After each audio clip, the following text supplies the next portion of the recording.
Good morning to you all. आज हम लोग एक नए टॉपिक को शुरू करने जा रहे हैं और हमारा डिस्कशन बेस्ड है 9th क्लास की एनसीईआरटी जो है, तो 9th क्लास की एनसीईआरटी पर बेस्ड हमारा डिस्कशन है और टॉपिक का नाम है food security.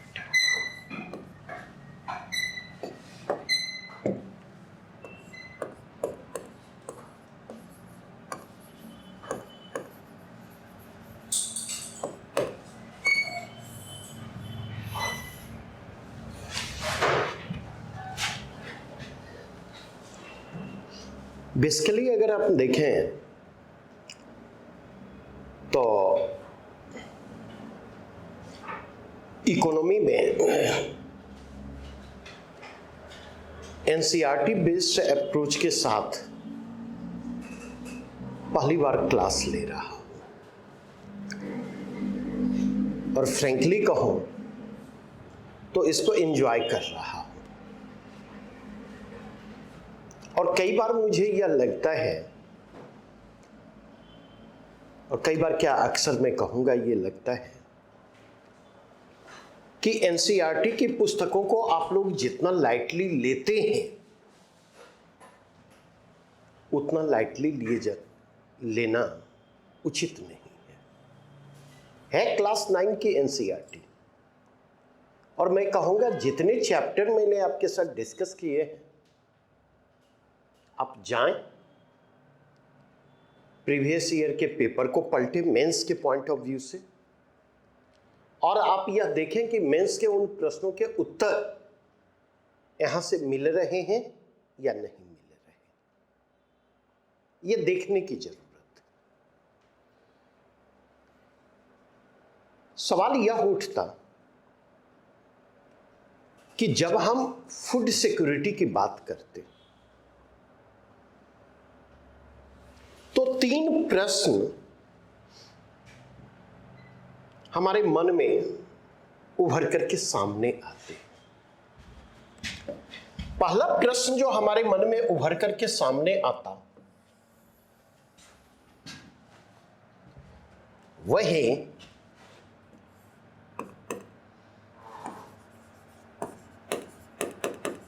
Meaning of food security. खाद्य सुरक्षा से आशय क्या है, खाद्य सुरक्षा का मतलब क्या है, यह पहला प्रश्न है। दूसरा प्रश्न जो यहां पर उभर कर आता है वह है व्हाई फूड सिक्योरिटी।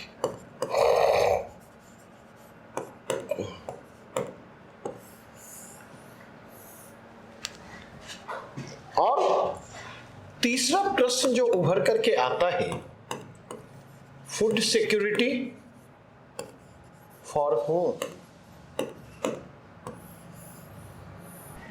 तो बेसिकली अगर आप देखें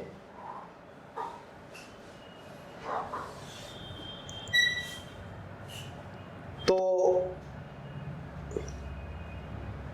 पहले पेज पर ही एक बॉक्स है,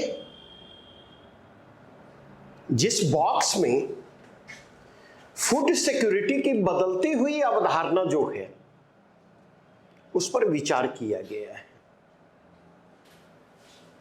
और उसमें यह बतलाया गया है कि 1970 में फूड सिक्योरिटी का मतलब क्या था। अमर्त्य सेन ने फूड सिक्योरिटी की अवधारणा को किस तरीके से रिडिफाइन किया और 1995 में फूड सिक्योरिटी को कैसे डिफाइन किया गया है। मैं उस डेफिनेशन पर आऊंगा, लेकिन उसके पहले फूड सिक्योरिटी को डिफाइन करना चाहूंगा। अगर हम गौर करें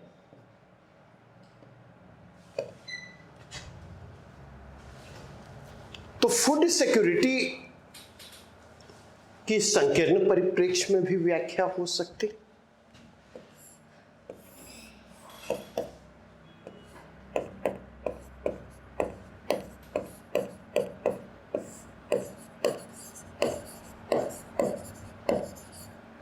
फूड सिक्योरिटी का एक संकीर्ण परिप्रेक्ष्य होगा और फूड सिक्योरिटी का एक व्यापक परिप्रेक्ष्य होगा।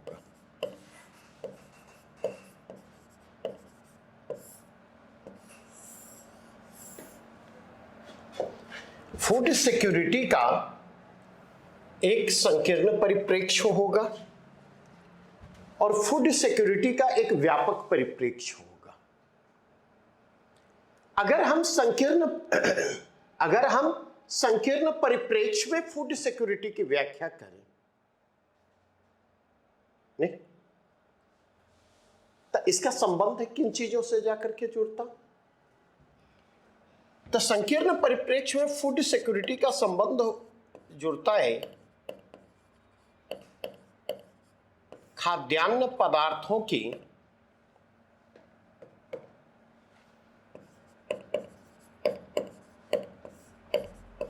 मात्रात्मक उपलब्धता से।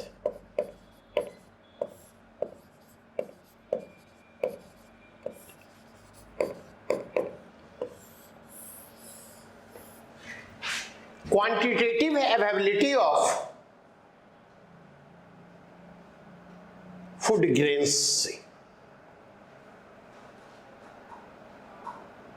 ठीक है। और अगर व्यापक परिप्रेक्ष्य में देखें तो फूड सिक्योरिटी की अवधारणा जो है वह मात्रात्मक के साथ साथ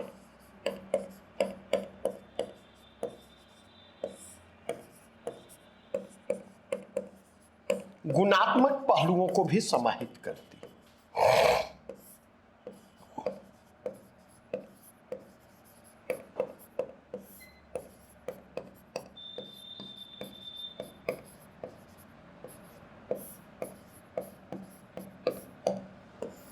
जो क्वालिटेटिव कंटेक्स्ट है और जो क्वांटिटेटिव कंटेक्स्ट है, क्वालिटेटिव और क्वांटिटेटिव दोनों कंटेक्स्ट इसके अंतर्गत समाहित होते हुए आते हैं। नहीं, जैसे अक्सर एक मैं उदाहरण देता, अक्सर मैं यह उदाहरण देता कि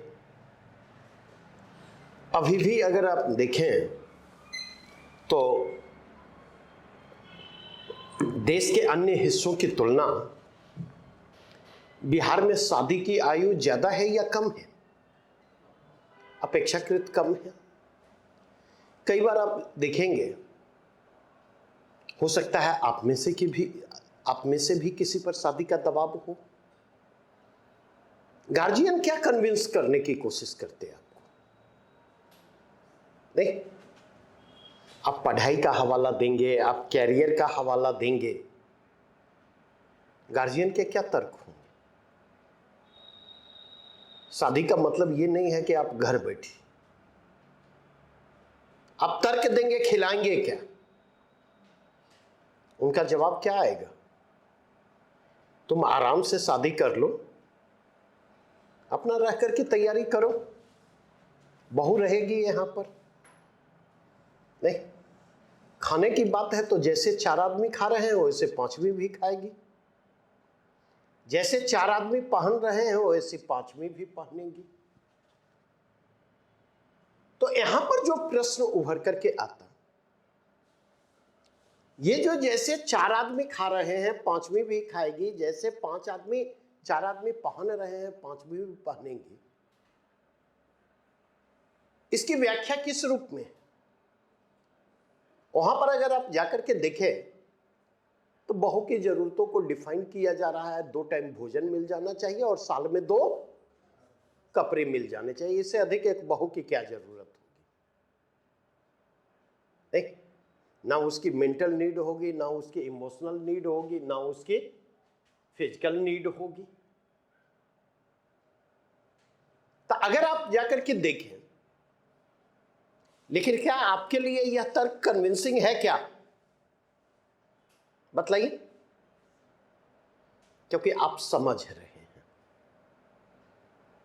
बदलते हुए समय को भी देख रहे हैं, बदलते हुए समय के अनुरूप आपकी आकांक्षाएं भी बदल रही हैं, और अपनी पीढ़ी के नीड और रिक्वायरमेंट के साथ साथ अपनी पीढ़ी के एस्पिरेशंस को भी आप समझ रहे हैं। इसलिए आपको अच्छी तरह से पता है कि उससे काम नहीं चलने वाला है, वो बीते जमाने की बात हो गई। तो ठीक उसी के कंटेक्स्ट में आप देखें, आप इस चीज को समझें। हमारी सरकार के लिए भी फूड सिक्योरिटी का मतलब क्या था?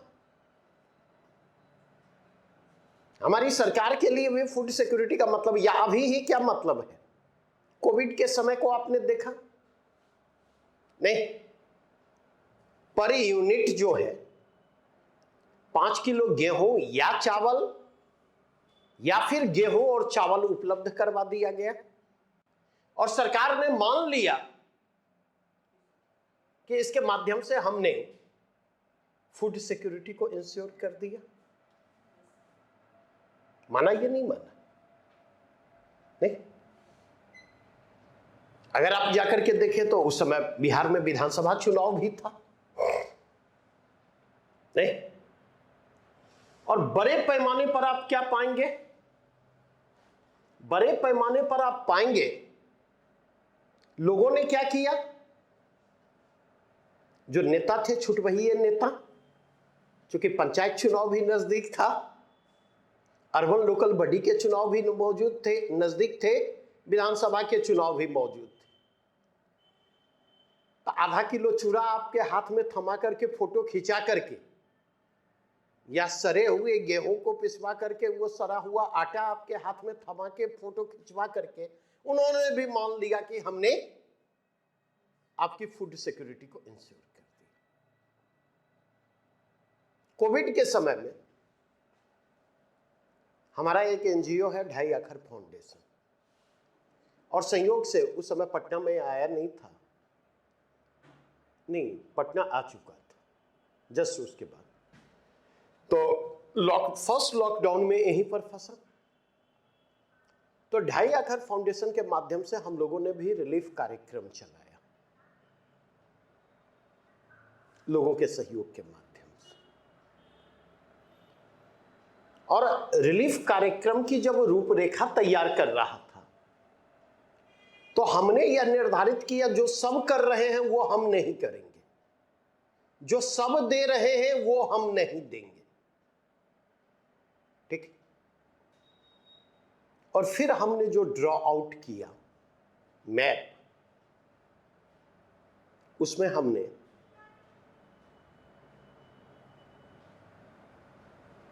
आटा और चावल छोड़ करके हमने दाल, हमने चीनी, हमने चाय पत्ती, हमने 1 लीटर मस्टर्ड ऑयल, हमने चूड़ा उसके साथ, हमने चाय पत्ती उसके साथ, मतलब एक कॉम्प्लीमेंट्री सेट उपलब्ध करवाने की कोशिश की अपनी एनजीओ के माध्यम से। क्योंकि हमने इस बात को समझा कि फूड रिलेटेड नीड्स और रिक्वायरमेंट गेहूं और चावल तक सीमित नहीं है। नमक नहीं, तो जब तक हम कंप्लीमेंट नहीं करेंगे, जब तक हम लार्जर पर्सपेक्टिव में हम फूड सिक्योरिटी की अवधारणा को नहीं देखेंगे, तब तक उसको इंश्योर नहीं किया जा सकता। जब आप फूड सिक्योरिटी को लिमिटेड कंटेक्स्ट में आप देखते हैं, क्वांटिटेटिव कंटेक्स्ट में देखते हैं नहीं, और फूड ग्रेन की अवेलेबिलिटी पर आपका फोकस होता है, तो वहां पर आप हमेशा इस बात को ध्यान रखें कि यहां फूड सिक्योरिटी का मतलब क्या है। मेयर फूड सिक्योरिटी, यहां फूड सिक्योरिटी का मतलब मेयर फूड सिक्योरिटी। और अगर इस कंटेक्स्ट में आप जाकर के देखें, अगर व्यापक परिप्रेक्ष्य में फूड सिक्योरिटी की बात हम करते, तो व्यापक परिप्रेक्ष्य में फूड सिक्योरिटी किसको रिप्रेजेंट करती है? तो व्यापक परिप्रेक्ष्य में फूड सिक्योरिटी जो है, फूड सिक्योरिटी के साथ साथ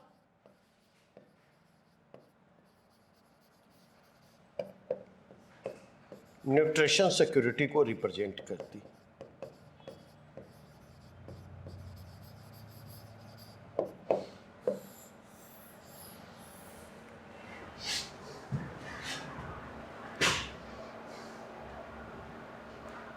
इसे थोड़ा सा एलैबोरेट करूंगा मैं,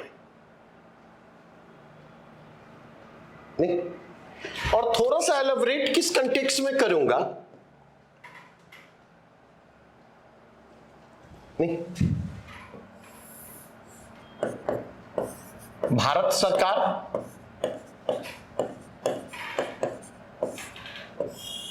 और नेशनल फूड सिक्योरिटी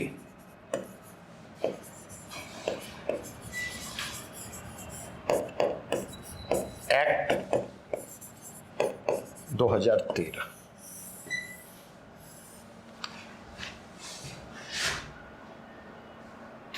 भारत सरकार और नेशनल फूड सिक्योरिटी एक्ट 2013 यह फूड सिक्योरिटी की अवधारणा को किस परिप्रेक्ष्य में देखता है? तो अगर आप देखें, इसके दो संदर्भ होंगे। इसके संदर्भ हैं सैद्धांतिक होंगे,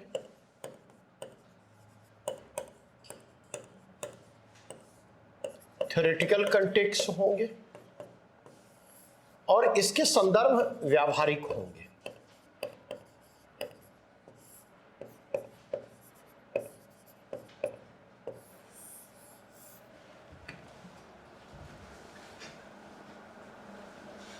अगर थ्योरेटिकल कंटेक्स्ट में अगर आप जाकर के देखें, तो गवर्नमेंट ऑफ इंडिया जो है फूड सिक्योरिटी को किस रूप में डिफाइन करती है? तो थ्योरेटिकल कंटेक्स्ट में government of India food security को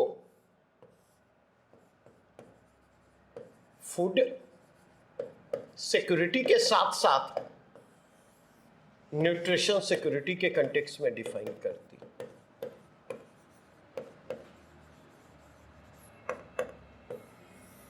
ये दोनों चीजें यहां पर समाहित हैं, बोथ।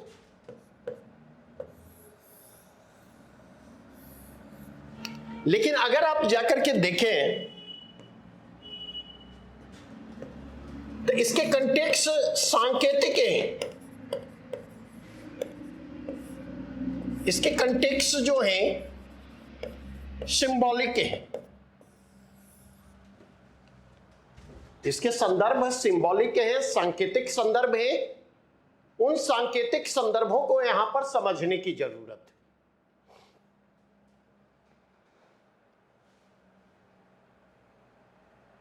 सांकेतिक संदर्भों को समझने की जरूरत है का मतलब क्या? तो यहां पर अगर आप जाकर के देखें, हम अगर कह रहे हैं कि न्यूट्रिशन सिक्योरिटी की अवधारणा यहां पर समाहित है, तो आखिर ऐसा कहने का बेसिस क्या है? बेसिकली अगर हम जाकर के देखें तो एक और इसमें गेहूं और चावल है,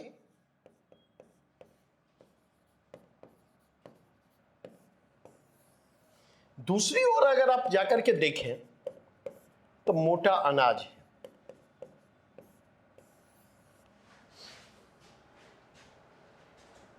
जिसके लिए मिलेट्स शब्द का इस्तेमाल किया जाता है। और ये जो मिलेट्स हैं, ये जो मोटे अनाज हैं, मक्का सहित जितने ज्वार बाजरा जितनी चीजें हैं वो उसके अंतर्गत आ जाती। तो ये मोटे अनाज जो हैं, गेहूं और चावल की तुलना, इनमें अगर आप जाकर के देखें तो पौष्टिकता भरपूर है।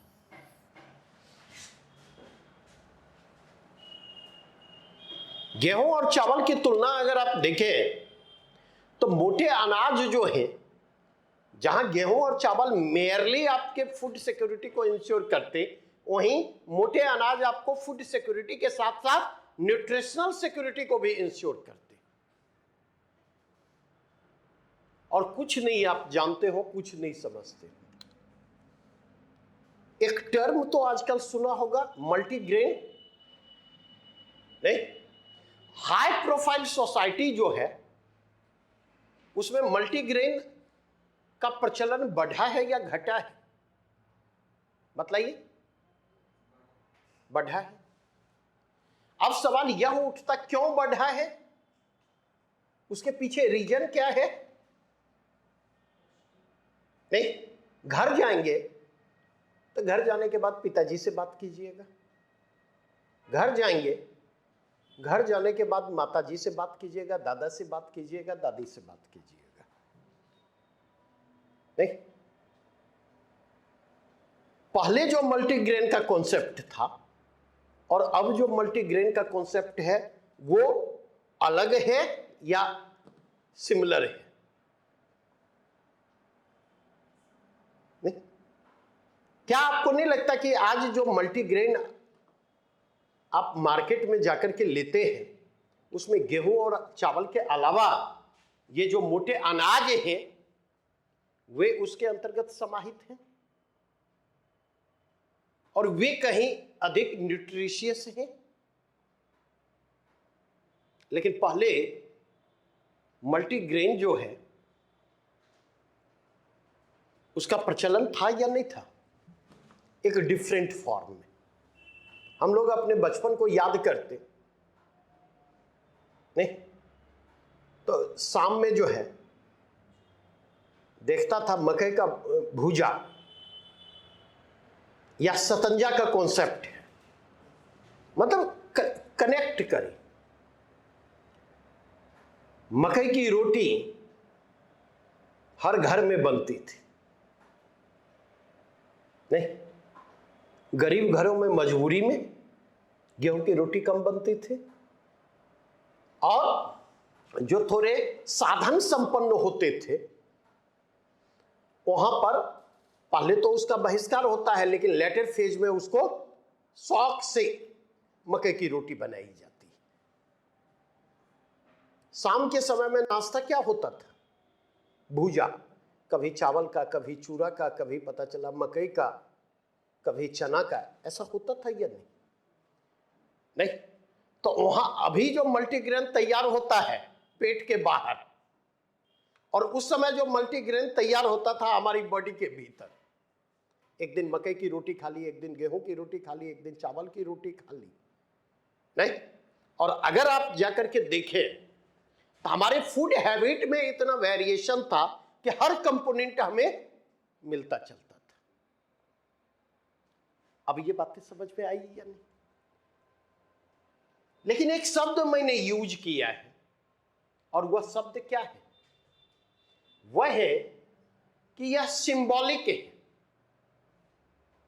इसको सिंबॉलिक कहने का क्या मतलब है? आप खुद सोच करके देखिए।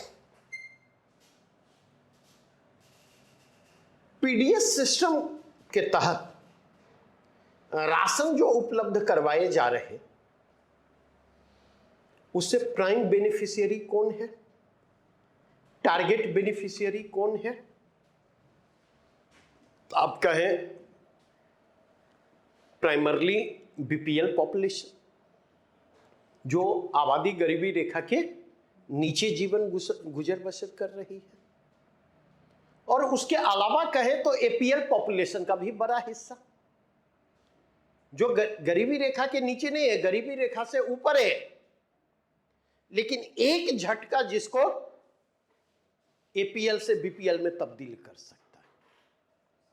मतलब अगर हम देखें, तो हम यह कह सकते हैं जो साधन संपन्न नहीं है वे प्राइम बेनिफिशियरीज है नेशनल फूड सिक्योरिटी एक्ट से, वे प्राइम बेनिफिशियरीज हैं पीडीएस से, नहीं? और उनकी मोटे अनाज को लेकर सोच क्या है पता नहीं, आप समझते हैं या नहीं समझते। पहले बहुत कम घरों में हम लोगों ने जो अपना बचपन देखा तो उस समय लोग चावल खाने के लिए तरस जाते थे और चावल का एक सप्लीमेंट हुआ करता था जिसको कहते थे घट्टा। हम लोग, अब मतलब आप घट्टा का समझते हैं या नहीं मैं नहीं कह सकता, समझे। प्राइमरली हम लोगों के यहां गेहूं का नहीं मक्के का बनता था, मक्के का टुकड़ा करके, समझे, और वो बनाया जाता था तो वो चावल की तरह सफेद सफेद उसे वैसे ही पकाया जाता था जैसे चावल पकाया जाता है, बस उसमें लसलसापन जो है कंपैरेटिवली ज्यादा होता था, नहीं? तो अगर आप जाकर के देखें, अगर आप समझने की कोशिश करें तो मोटे अनाज के संदर्भ में धारणा है कि यह गरीबों का भोजन है जो लोग मजबूरी में करते हैं और इसीलिए मोटे अनाज को हे दृष्टि से देखा जाता। मोटे अनाज को भी और मोटे अनाज का प्रयोग करने वालों को भी हे दृष्टि से देखा जाता है, उनको भी अच्छी नजरों से नहीं देखा जाता। अब आप क्या पाएंगे, गेहूं और चावल लेने तो हम पहुंच जाते, आप गौर कीजिए अगर मक्का पीडीएस में उपलब्ध करवाया जाए हम लेने जाते हैं, नहीं? हम नहीं लेने जाते। क्यों? क्योंकि ये जो धारणा है मोटे अनाज के बारे में, मोटे अनाज के इस्तेमाल को हम अभाव और गरीबी से संबद्ध करके जो देखते हैं, ये धारणा आज भी परसिस्ट कर रही है। और इसलिए अगर आप जाकर के देखें तो मैं कह सकता हूं कि कम से कम हमने जहां तक देखा है और जहां तक सुना है, भले ही नेशनल फूड सिक्योरिटी एक्ट लागू हो गया हो, भले ही national food security act food security के साथ साथ न्यूट्रिशन सिक्योरिटी की भी बात करता हो, भले ही national food security act nutrition security के मद्देनजर मोटे अनाज के इस्तेमाल को प्रमोट करने की बात करता हो, लेकिन राशन की दुकानों पर, पीडीएस स्टोरों पर क्या मोटे अनाज उपलब्ध हैं? क्या मोटे अनाज वितरित किए जाते? और तीसरा, अगर नहीं वितरित किए जाते तो क्यों नहीं वितरित किए जाते? इस प्रश्न को भी रुक करके समझने की जरूरत है। तो अगर वे नहीं वितरित किए जाते तो उसके दो रीजन हैं, इस चीज को समझने की कोशिश करें। उसका पहला रीजन क्या है? तो उसका पहला रीजन यह है कि मोटे अनाज के संदर्भ में जो है प्रोक्योरमेंट नहीं है, ठीक है। मोटे अनाज के संदर्भ में अगर आप जाकर के देखें तो एमएसपी की घोषणा की जाती है, मिनिमम सपोर्ट प्राइस की घोषणा की जाती है, लेकिन मोटे अनाज के कंटेक्स्ट में अगर आप जाकर के देखें तो सरकार के द्वारा जिस तरह गेहूं की खरीद की जाती एमएसपी पर, जिस तरह धान की खरीद की जाती, उनको प्रोक्योर किया जाता है, उनको स्टोर किया जाता। क्या मोटे अनाजों को स्टोर किया जाता है, प्रोक्योर किया जाता है? नहीं किया जाता। तो मोटे अनाज के कंटेक्स्ट में प्रोक्योरमेंट मैकेनिज्म नहीं है। मोटे अनाज के कंटेक्स्ट में एमएसपी की तो घोषणा की जाती है, लेकिन खरीद नीति और खरीद मैकेनिज्म के जरिए एमएसपी को, न्यूनतम समर्थन मूल्य को, जिस समर्थन की जरूरत है उस समर्थन को नहीं उपलब्ध करवाया जाता। तो एक तो यह कंटेक्स्ट है। अगर मोटे अनाज आप उपलब्ध करवाएंगे तो उसके प्रोक्योरमेंट मैकेनिज्म को आपको डेवलप करना होगा, एमएसपी पॉलिसी को प्रोक्योरमेंट पॉलिसी का सपोर्ट देना होगा। तो एक यह कंटेक्स्ट। दूसरा कंटेक्स्ट क्या है? दूसरा कंटेक्स्ट है negative approach and negative mindset towards millets. मोटे अनाज को लेकर आम लोगों की जो नकारात्मक सोच है, मोटे अनाज के इस्तेमाल को अभाव और गरीबी से संबद्ध करके देखने की जो परिपाटी है,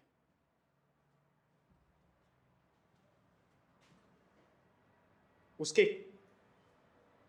कंटेक्स्ट में भी इसको देखे जाने की जरूरत है।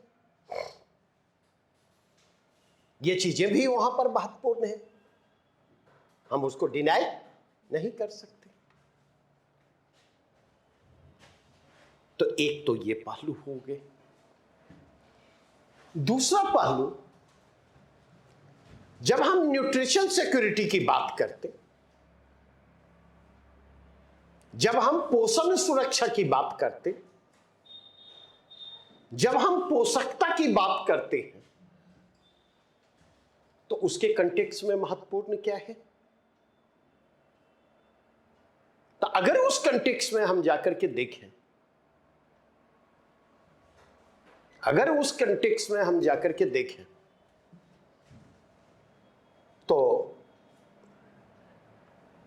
केवल गेहूं, चावल और मोटे अनाज से पोषकता को सुनिश्चित नहीं किया जा सकता। न्यूट्रिशन को इंश्योर नहीं किया जा सकता है। हम इस चीज को समझने की कोशिश करें। नहीं, अगर न्यूट्रिशन सिक्योरिटी को इंश्योर करना है, उसके लिए प्रोटीन की भी जरूरत होगी, और प्रोटीन की नीड और रिक्वायरमेंट को पूरा करने में मान लीजिए दूध और मिल्क प्रोडक्ट्स हम उपलब्ध करवा पाने की स्थिति में नहीं है, दलहन तो उपलब्ध करवा पाने की स्थिति में है, दलहन तो हम उपलब्ध करवा पाने की स्थिति में है। तो अगर इस कंटेक्स्ट में जाकर के देखें तो दलहन की उपलब्धता एक महत्वपूर्ण डायमेंशन है।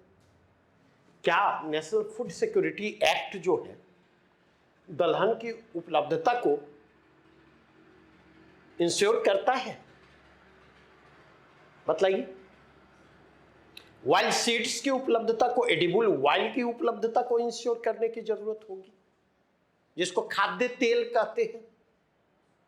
तो क्या नेशनल फूड सिक्योरिटी एक्ट खाद्य तेलों की उपलब्धता को सुनिश्चित करता है क्या? ऐसा करता हुआ नहीं दिखाई पड़ता। इसलिए हमने कहा सैद्धांतिक संदर्भ में नेशनल फूड सिक्योरिटी एक्ट जो है वह फूड सिक्योरिटी के साथ साथ न्यूट्रिशन सिक्योरिटी की भी बात करता है। लेकिन अगर हम व्यावहारिक संदर्भों में बात करें, नहीं तो व्यावहारिक संदर्भों में देखें तो यहां पर limited context of food security है।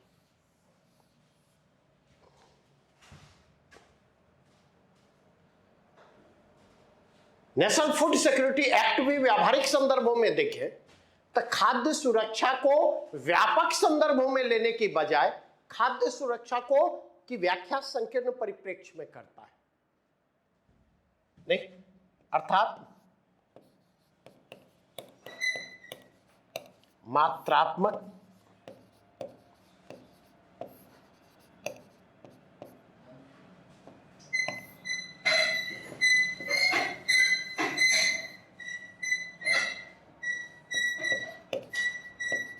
जो मात्रात्मक संदर्भ है, ये मात्रात्मक संदर्भ प्रभावी।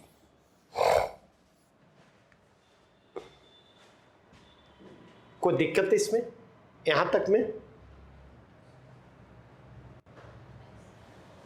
नहीं। आप अगर गौर करें इस कंटेक्स्ट में नहीं, तो क्या कहा गया है?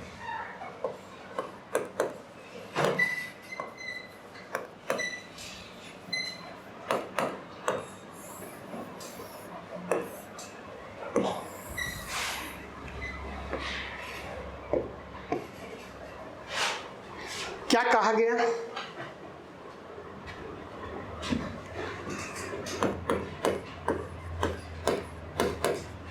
नाइनटीन 70s में फूड सिक्योरिटी का मतलब क्या था?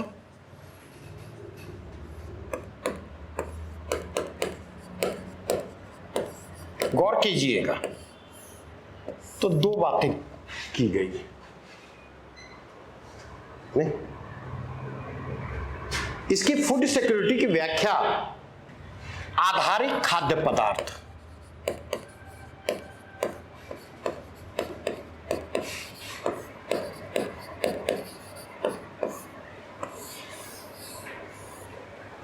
इसकी समुचित एवं पर्याप्त मात्रा में उपलब्धता,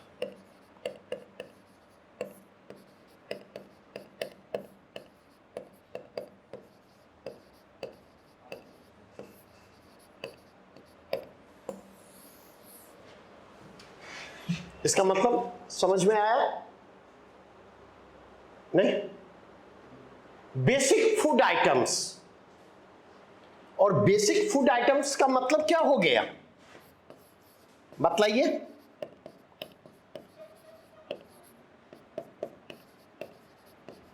बेसिक फूड आइटम्स का मतलब हो गया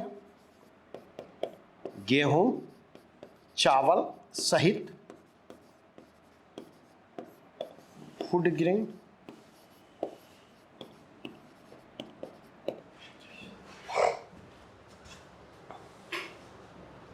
और जब हम कह रहे हैं समुचित और पर्याप्त मात्रा में उपलब्धता, नहीं, तो हम अगर देखें तो हम यह कह सकते हैं कि 1970 के दशक में फूड सिक्योरिटी को दो कंटेक्स्ट में देखा जाता। फूड सिक्योरिटी की व्याख्या संकीर्ण परिप्रेक्ष्य में,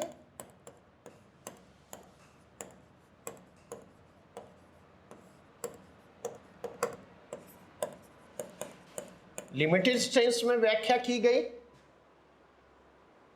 नहीं। अगर इसके कंटेक्स्ट में जाकर के देखें, जो फूड ग्रेन्स हैं उसके कंटेक्स्ट में देखी गई, और तीसरी बात अगर देखें इसकी क्वांटिटेटिव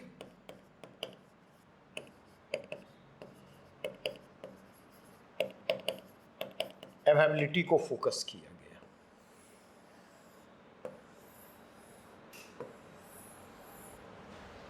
ये तीन चीजों को देखें। अब दूसरी बात जो यहां पर चर्चा की गई है वो किसके कंटेक्स्ट में की गई? तो इसमें कहा गया कि अमर्त्य सेन क्या करते हैं?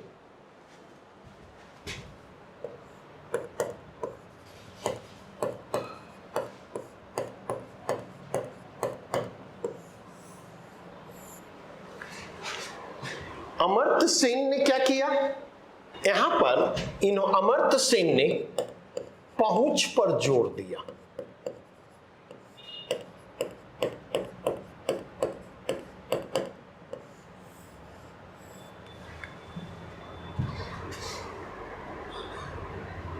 इसका मतलब है इसका मतलब क्या है? इसका मतलब यह है कि उपलब्धता पर्याप्त नहीं है।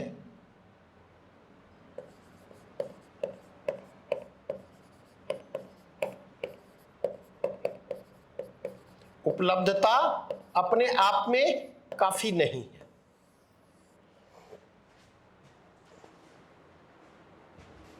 यह सफिशिएंट नहीं है। केवल उपलब्धता से काम नहीं होने वाला। देखिए मेंस में ऐसे एक पेपर है, और ऐसे वाले पेपर में आप देखेंगे ग्रुप सी में जो टॉपिक होते हैं वो किस तरह के होते हैं। ग्रुप सी में टॉपिक जो होते हैं वो बिहार में प्रचलित लोकोक्तियां और कहावतें जो होती हैं बिहार के विभिन्न हिस्सों में, और उनमें भी देखेंगे मैथिली, भोजपुरी, अंगिका, एक बैलेंस उनमें दिखेगा। मगही तो एक कहावत है, बेल के गाछ में बेल पाकले उसे कौआ बाप के की। बेल के गाछ में बेल पाकले वैसे कौआ बाप के की। इसका मतलब समझते या नहीं? विंडो शॉपिंग करते हैं, मतलब समझते हैं विंडो शॉपिंग का?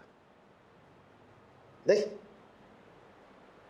निकले घूमने के लिए और बाहर बाहर ही झांके क्या क्या नया आइटम आया है, और मन महसूस करके क्या होता, जब थक जाते हैं घूमते घूमते तो लौट करके आ जाते हैं।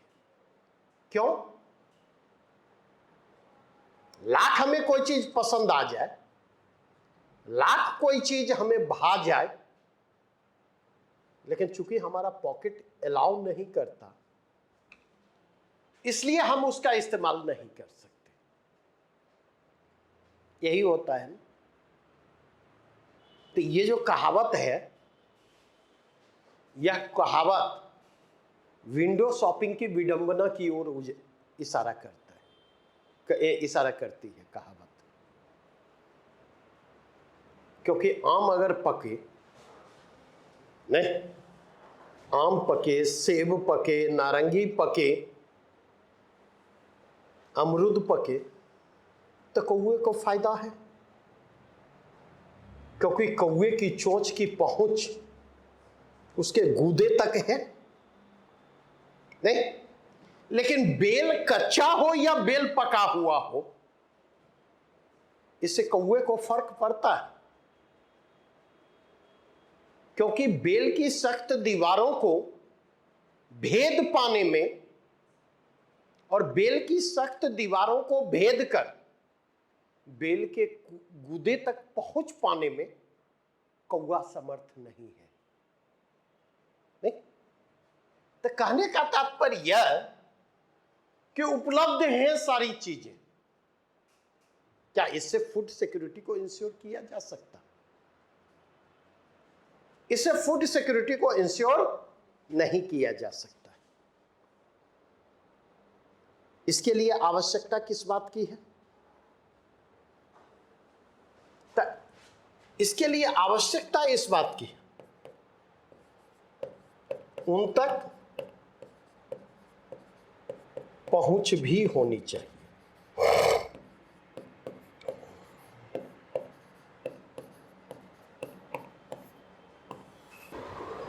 अगर उपलब्धता है लेकिन पहुंच नहीं है,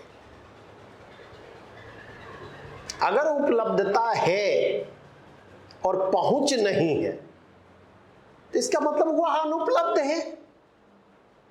इसका मतलब है उसकी उपलब्धता कोई मायने नहीं रखती।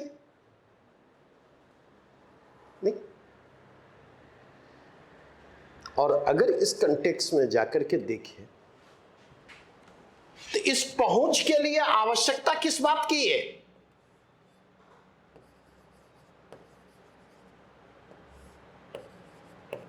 इस पहुंच के लिए आवश्यकता किस बात की है?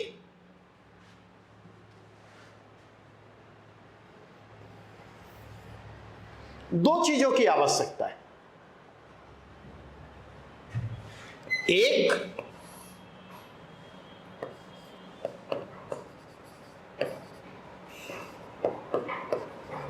इकोनॉमिकली वायबल प्राइस,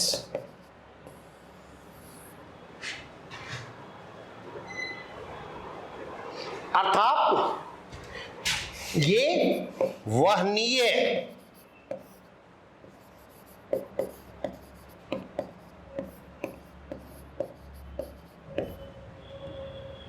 वहनीय आर्थिक कीमत, उसकी कीमत ऐसी होनी चाहिए जिसके बर्डन को हम बियर कर पाने की स्थिति में हो। वह इकोनॉमिकली वायबल प्राइस होना चाहिए। और दूसरा, नहीं,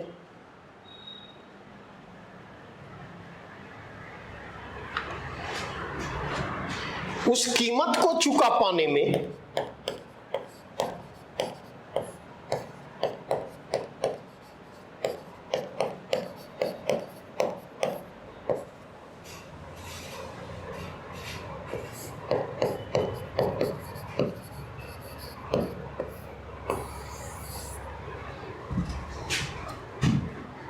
दो चीजों की जरूरत होगी इसके लिए। एक, वह आर्थिक दृष्टि से वहनीय कीमत पर हो, और दूसरा, उस कीमत को चुका पाने की सामर्थ्य उसके पास हो,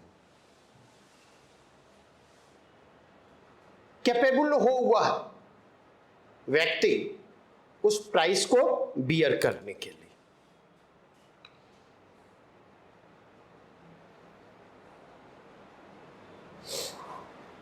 और इसी के कंटेक्स्ट में अगर आप जाकर के देखें, जब इसकी बात आई तो यहां पर फूड सिक्योरिटी की परिभाषा क्या हुई? यहां पर फूड सिक्योरिटी की परिभाषा विस्तारित होती है। बातें समझ में आई या नहीं? अब अगर देखें 1995 में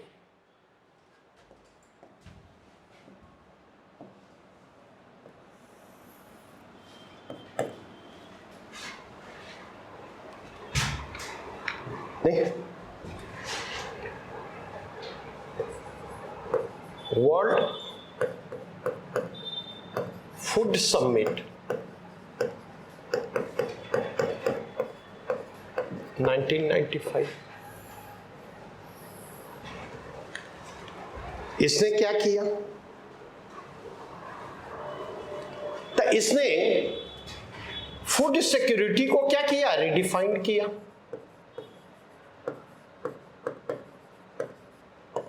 रिडिफाइंड फूड सिक्योरिटी।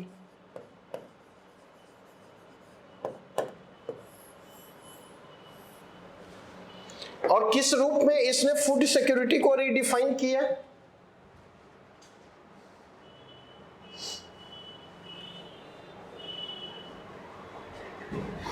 नहीं, इसने फूड सिक्योरिटी के स्तर की बात की।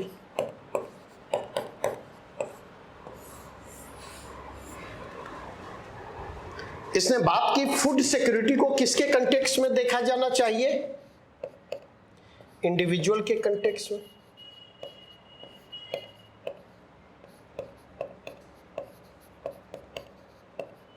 फूड सिक्योरिटी को किसके कंटेक्स्ट में देखा जाना चाहिए? परिवार के संदर्भ। फूड सिक्योरिटी को किसके कंटेक्स्ट में देखा जाना चाहिए? क्षेत्रीय संदर्भ में। फूड सिक्योरिटी को किसके कंटेक्स्ट में देखा जाना चाहिए? तो फूड सिक्योरिटी को राष्ट्रीय संदर्भ में देखा जाना चाहिए। नहीं, और फूड सिक्योरिटी को वैश्विक परिप्रेक्ष्य में देखा जाना चाहिए।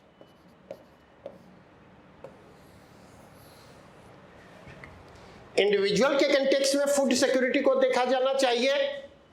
नंबर 2, अगर आप जाकर के देखें, फैमिली के कंटेक्स्ट में फूड सिक्योरिटी को देखा जाना चाहिए। नंबर 3, अगर आप जाकर के देखें, रीजनल कंटेक्स्ट में फूड सिक्योरिटी को देखा जाना चाहिए। नंबर 4 देखें, नेशनल कंटेक्स्ट में फूड सिक्योरिटी को देखा जाना चाहिए। नंबर 5, ग्लोबल कंटेक्स्ट में फूड सिक्योरिटी को देखा जाना चाहिए। इस लार्जर पर्सपेक्टिव में यह फूड सिक्योरिटी की बात करता नहीं। दूसरा, इसमें बात की गई किसके कंटेक्स्ट में? तो सक्रिय एवं स्वस्थ जीवन हेतु आवश्यक आहार संबंधी जरूरतें।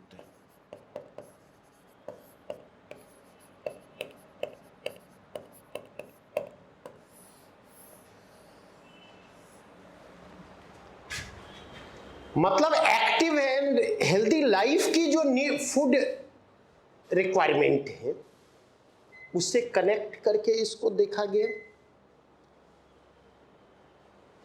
नहीं। और अगर इसके कंटेक्स्ट में हम जाकर देखें तो एक्टिव एंड हेल्दी लाइफ का कंटेक्स्ट क्या होगा? इसका मतलब होगा food and nutrition security both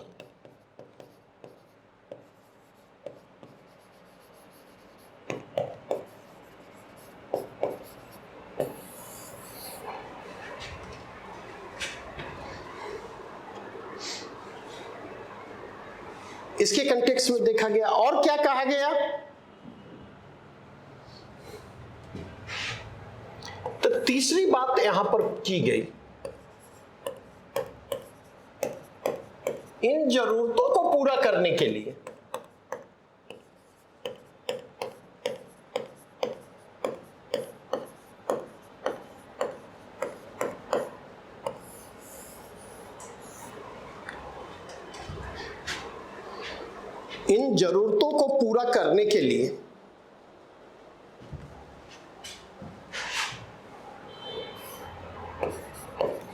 पर्याप्त पौष्टिक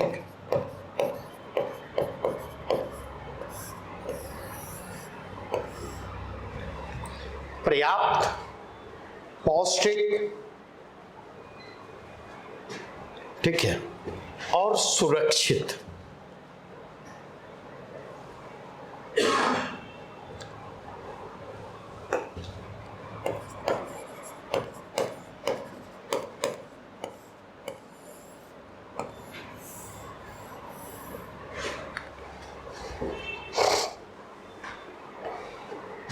ठीक है।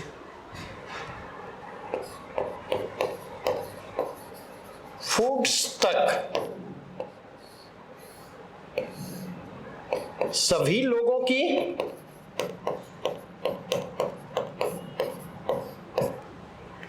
लोगों की भौतिक पहुंच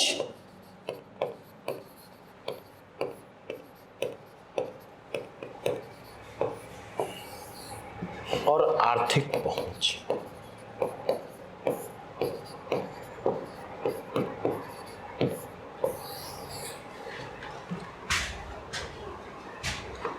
नहीं, फिजिकल रिच भी होना चाहिए और इकोनॉमिक रिच भी होना चाहिए।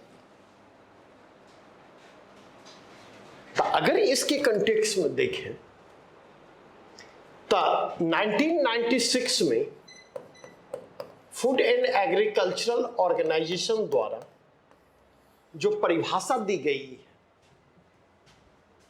आपको नहीं लगता कि अमर्त्य सेन ने जो है अवेलेबिलिटी को पहुंच के साथ जो जोड़ने की कोशिश की, उसी के कंटेक्स्ट में फूड सिक्योरिटी को यहां पर डिफाइन किया गया। और यहां पर अगर आप जाकर के देखें तो फूड सिक्योरिटी के मसले से फूड सिक्योरिटी को किससे जोड़कर देखा गया? फूड सिक्योरिटी के मसले को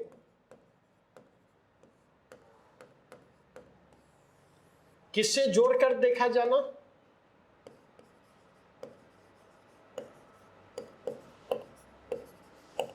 हेल्थ से जोड़कर देखा जाना।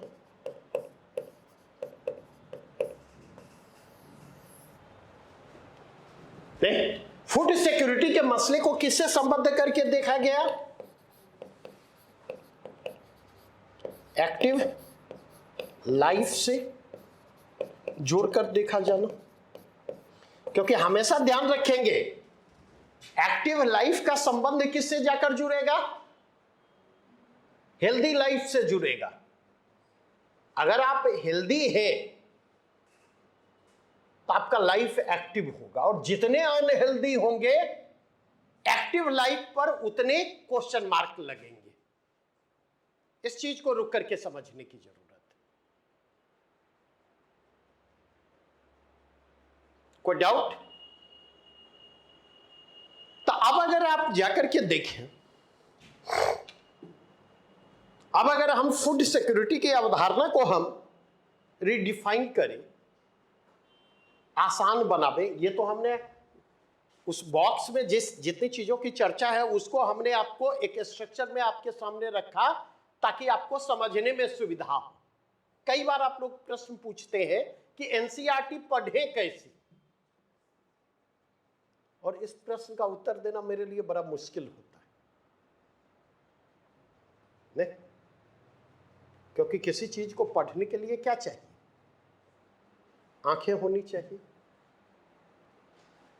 और दूसरा अक्षर ज्ञान होना चाहिए, नहीं?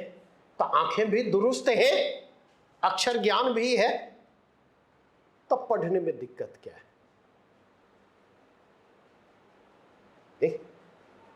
लेकिन पढ़ने का मतलब है समझना। पढ़ तो लेंगे आप, कहानियों को भी पढ़ लेते, नहीं? लेकिन जब समझने की बात आती है तो आप कहानी की तरफ पढ़ेंगे जब तक आप डी स्ट्रक्चर नहीं करेंगे किताबों में लिखी हुई चीजों को। मुझे नहीं लगता है कि वो आपकी समझ में आई होंगी चीजें जो एक बॉक्स में दी हुई। समझ में आई? क्या? अरे उसी में लिखी हुई सारी बातें हैं ना, आप जाकर के देखें, उससे एक लाइन इतर हटे हैं हम।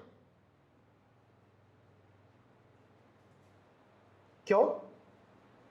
तो आपकी आदत है 5 मिनट में एक पेज पढ़ने की, और जब एनसीईआरटी पढ़ रहे हैं तो आपके दिमाग में ये बात बैठी हुई है, तो हम तो ग्रेजुएट हैं, हम तो पोस्ट ग्रेजुएट हैं, ये तो 9th क्लास के बच्चों के लिए है, नहीं?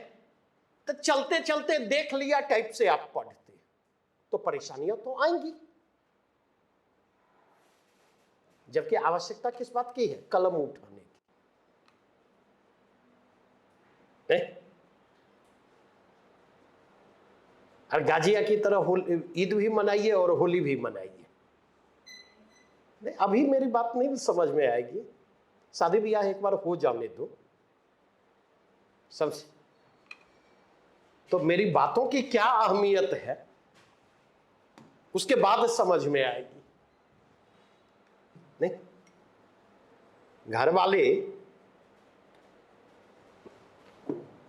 घर वालों को कितने पापड़ बेलने पड़ते हैं आपको यहां तक पहुंचाने के लिए, आपको यहां पर रखने के लिए, नहीं? और आप लोग कितने पापड़ बेलते हैं ऑफलाइन को ऑनलाइन में कन्वर्ट करने के लिए, नहीं? और कई बार ऑफलाइन के साथ साथ ऑनलाइन से भी गायब होने के लिए। तो अब अगर आप देखें, अगर हम फूड सिक्योरिटी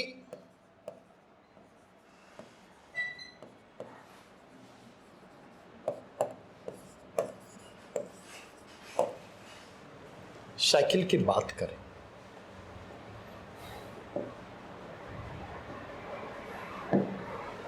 नहीं? तो एक चीज जो है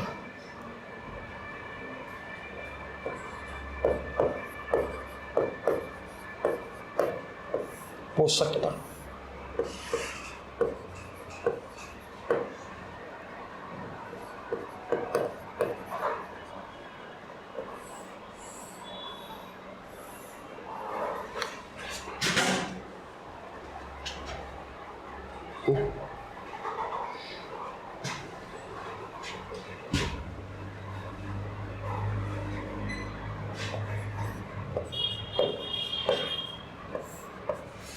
उपलब्धता,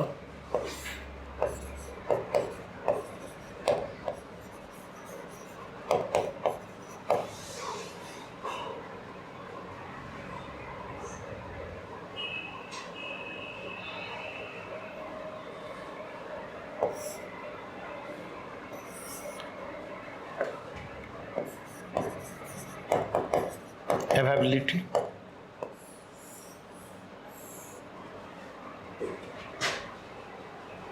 तीसरा जो है पोषकता, उपलब्धता, पहुंच, दैट इज एक्सेस।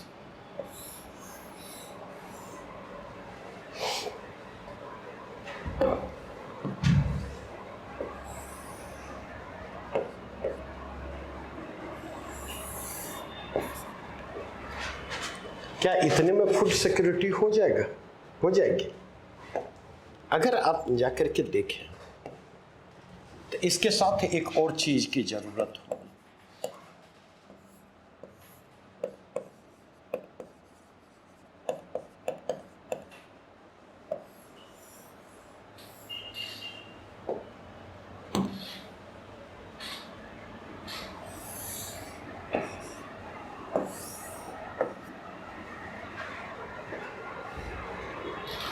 इसका मतलब समझ में आया? फूड सिक्योरिटी के ये 4 कंपोनेंट। पहला कंपोनेंट है पोषकता, दूसरा कंपोनेंट है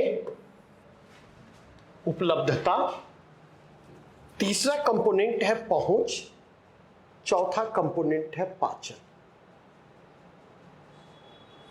एक गोरखनाथ की कविता है, 2 पंक्तियां समझिएगा, उसके जरिए फूड सिक्योरिटी को हम समझ। थोरो खाए सो कल पे झल पे, थोरो खाए सो कल पे झल पे, धनो खाए से रोगी हो, तहु पंसा की संधि विचारे, है कोई बिरला जोगी। जो थोड़ा खाता है, जिसको खाने को नहीं मिलता वो थोड़ा खाता है, नहीं, और वो हमेशा रोता कलपता रहता है। धनो खाए से रोगी हो, और जो जमकर के खाता है वो क्या हो जाता? रोगी हो जाता। नहीं, बहुत लोगों को देखेंगे, बहुत लोगों को देखेंगे, क्या पाएंगे? तो आप यह पाएंगे कि उनके पास संसाधन है, रिसोर्सेज की दिक्कत नहीं है, नहीं, और फूड और न्यूट्रिशन सिक्योरिटी की दृष्टि से जो भी नीड और रिक्वायरमेंट है वो उस नीड और रिक्वायरमेंट को पूरा करने की स्थिति में, उससे ज्यादा संसाधन उनके पास उपलब्ध है। लेकिन क्या पता चला? पता चला बीपी और डायबिटीज उसने पकड़ लिया, और दोनों बीमारी की अपनी खासियत है। दोनों में से कोई पकड़ ले वो भारी पड़ता है, और जब दोनों पकड़ ले तो हो तेरा क्या कहना, नहीं? तो पता चला सारी चीजें उपलब्ध है, लेकिन वो चाह करके भी खा सकता है क्या? नहीं खा सकता। पता चला डॉक्टर ने सजेस्ट किया है कि अगर जीवन से प्यार है, जिंदगी से प्यार है, नहीं, तो तेल मसाला से परहेज करें, सफेद चीजों से परहेज करें। और सफेद चीजों से परहेज करने का मतलब नमक से परहेज करें, चीनी से परहेज करें, मैदा से परहेज करें, चावल से परहेज करें। बातें समझे ये? नहीं हो गया ना? इसके बाद बचा कुछ नहीं? तो कहने का तात्पर्य है फूड सिक्योरिटी की पहली शर्त है पोषकता। इसका मतलब यह है आपके फूड बास्केट में क्या होनी चाहिए? नहीं,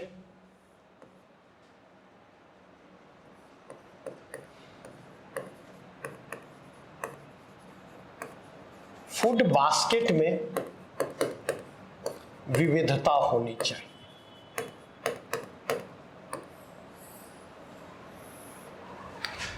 और यह विविधता फूड हैबिट में भी होनी चाहिए।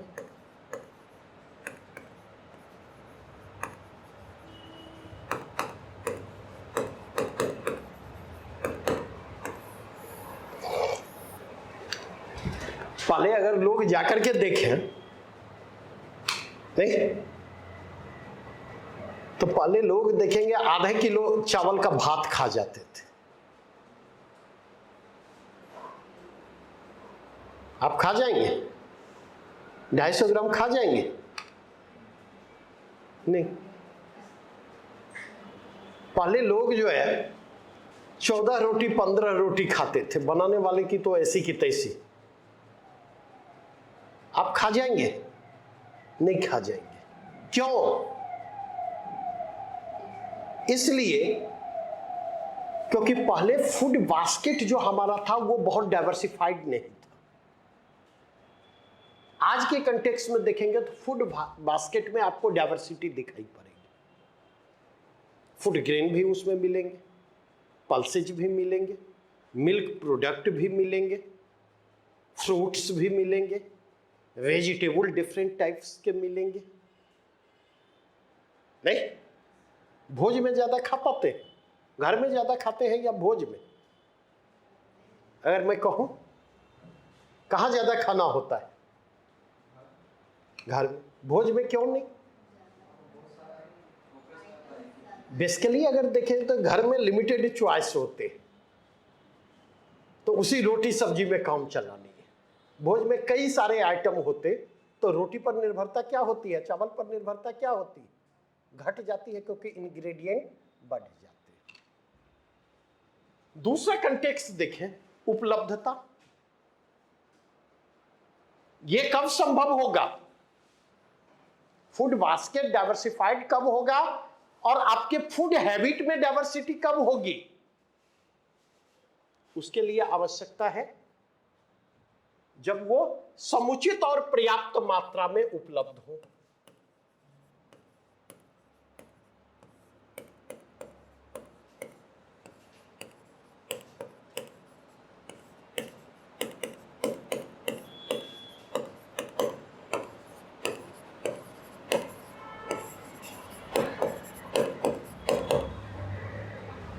नहीं तो इसके लिए जरूरी क्या है?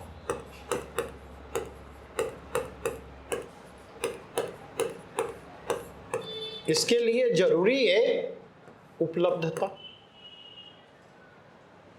और यह उपलब्धता कब होगी?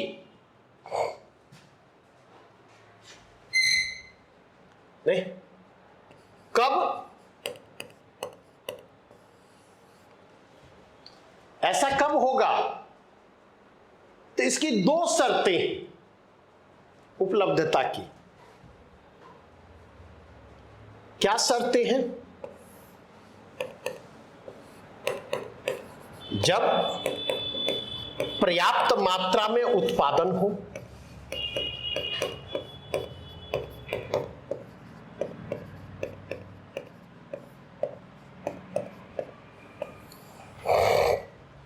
यह पहली शर्त है।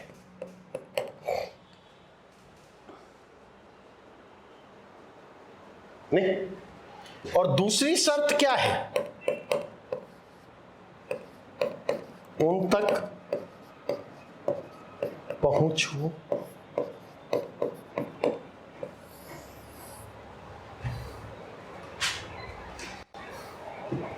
और इसलिए अगर आप जाकर के देखें, पहुंच की शर्तें क्या है?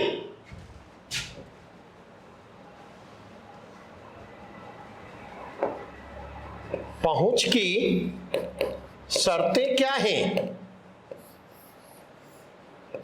दो शर्तें हैं।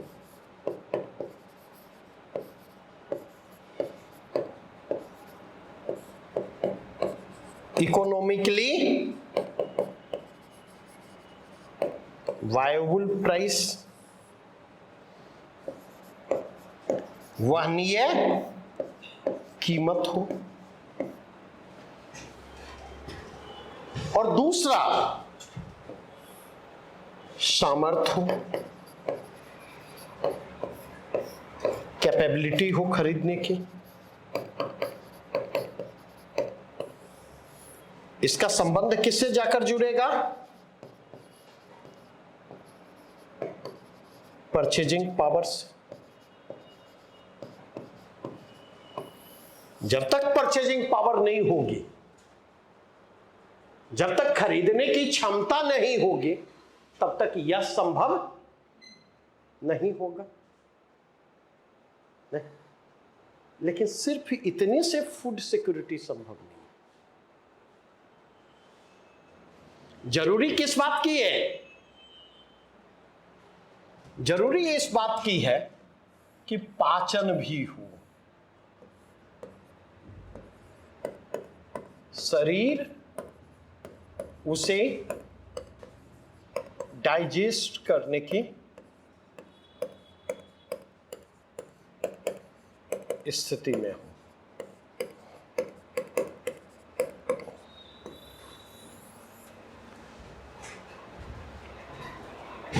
बातें स्पष्ट हुई या नहीं? या कोई दिक्कत है यहां तक में? बतलाइए।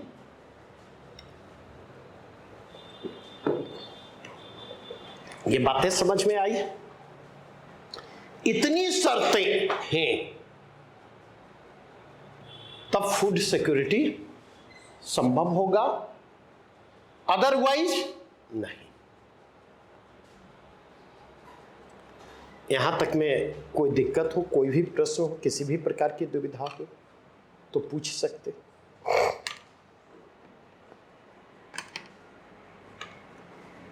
क्या नहीं? तो अब आज यहीं तक रहने दें। जिन लोगों ने नहीं पढ़ा है एक बार चैप्टर दोबारा जाके पढ़िए, और जिन्होंने पढ़ा है वो भी जाकर, नहीं पढ़ा है वो पढ़े, जिन्होंने पढ़ा है दोबारा जाकर के पढ़े आज के डिस्कशन के कंटेक्स्ट में। तो इससे समझना आसान होगा। ठीक है? और ये चीज अगर समझ रहे हैं तो बड़ी आसानी से आप चीजों को एनालाइज कर सकते, उसका विश्लेषण कर सकते। क्लियर? आज यहीं तक रहना।